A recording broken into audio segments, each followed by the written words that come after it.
Has anybody ever given you advice by saying something along the lines of, trust your intuition, follow your heart, listen to your inner voice?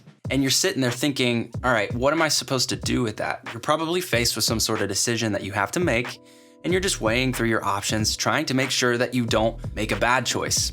Here's what I figured out about this whole trusting your intuition or following the gut feelings, which is what we're talking about today. But let's start with this story to better paint the picture. Back in the winter of 2009, it finally came together for me. I had this dream, this ultimate desire that if I could make it happen, my life would pretty much be complete. Now, if we go back even further, Christmas morning, probably 2002 or so, I got my first guitar under the Christmas tree. It was a Washburn acoustic guitar. It had gold hardware, a nice gloss finish, and it was made perfect for starting out.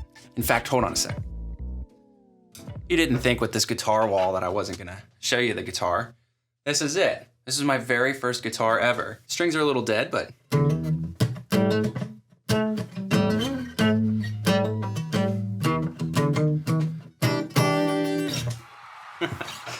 needless to say, I was hooked. I started learning chords and listening to my favorite bands like Relient K, Blink-182, and Paramore with a whole new appreciation for the music itself. I was hooked not only on being a guitar player, but becoming a rock star. I dreamt of the big leagues, under the lights, thousands of fans screaming and singing along at the show. The only problem was that I couldn't find the right band to be a part of. I played in church youth bands, I did some solo coffee shop gigs, and even tried forming a band with my buddy who was a drummer, and we called ourselves Less Than Perfect, and that is exactly what we were.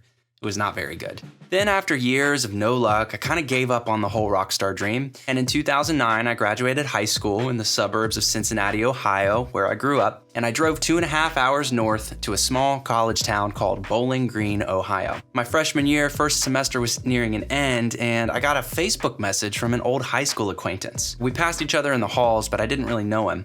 This guy named Chris. He was this tatted up drummer, stretched ears, and a wardrobe that was basically all black. He hit me up and he said he was putting together a pop rock band and needed a guitar player and a singer. A couple weeks later, I was at home on Christmas break, so I met up with the band. Come to find out, they like all the same music I did, and they had the same dreams and aspirations. So they gave me the address to some random dude's house, and there was a recording studio down in the basement. That's where I auditioned to see if I could make the cut. And it went okay, I guess. They threw me in a vocal booth and had me sing along to some of the songs that they were about to start recording themselves, and they liked my vibe, and they thought I'd be a good fit as a guitar player, and then sing some harmonies on the side as well. So I was in. And in no time, we were writing songs, recording albums, played in a bunch of local shows, toured the Midwest through cities like Chicago, Boston, New York City, the list goes on. And we partied with other bands and fans all along the way. Every time I signed an autograph, which I completely sucked at, felt like a rock star.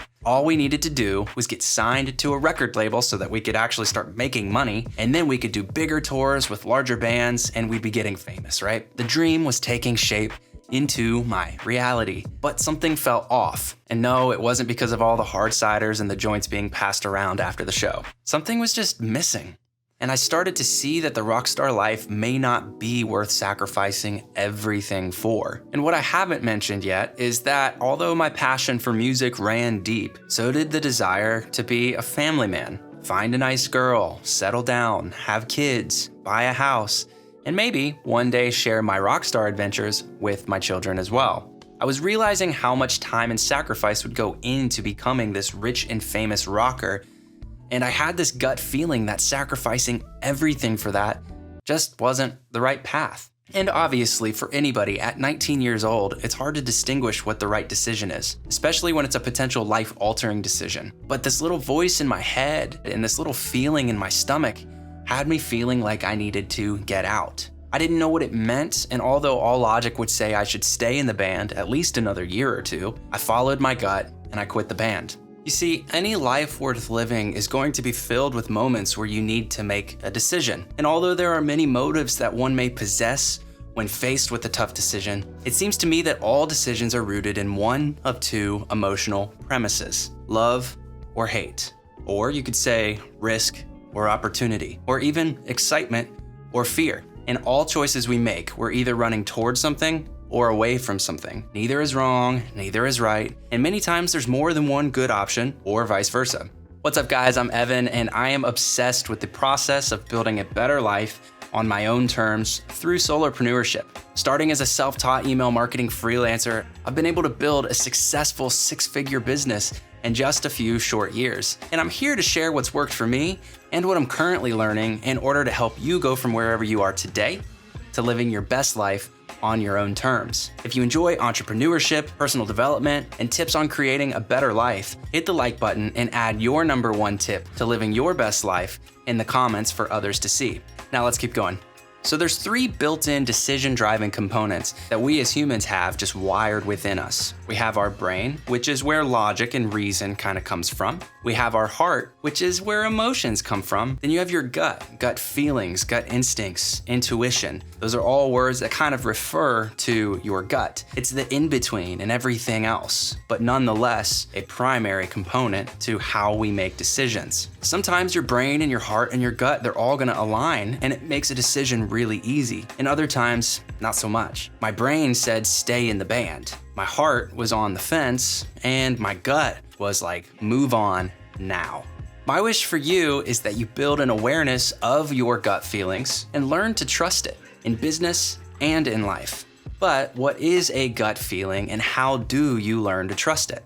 Gut feelings are part of your conscience that are based on your personal experiences, mixed in with what you've been taught about right and wrong, and so much more. The culture you are familiar with, the morals that were held in your childhood household, and the ups and downs of your past decisions all help shape your moral compass and the gut feelings you may experience because of it. These all contribute to the direction or inner compass of the gut feelings you have throughout life. And although there's vast similarities, your inner compass is unique to you, like a fingerprint. We all have them, but if you zoom in and look at it up close, everybody's fingerprint is slightly different from one person to the next. To add, when we have certain dreams, desires, or aspirations, our emotions are likely to get involved. And when this is the case, we have to recognize that both facts and feelings are now a part of the equation and making the best decision in any given scenario. However, learning to trust and take advantage of your gut instinct, it only comes through practice, and it can be refined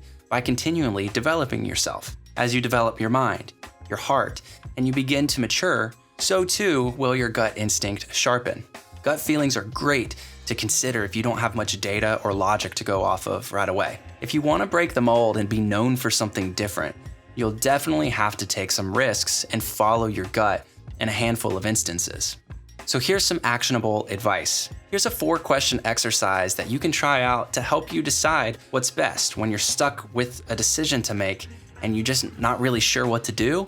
Try this out. Ask yourself, number 1, is this your first conversation about or attempt at blank, whatever that is that you're faced with? Number 2, would there be a moral dilemma that arose from your decision, depending on whether you go path A or path B? Is there a moral issue that arises from that decision? Number 3, create a simple pros and cons list. A lot of times, writing it out, we have more ideas that come to mind, and then being able to physically look at your thoughts allows you to better register the information and make an informed decision because of it.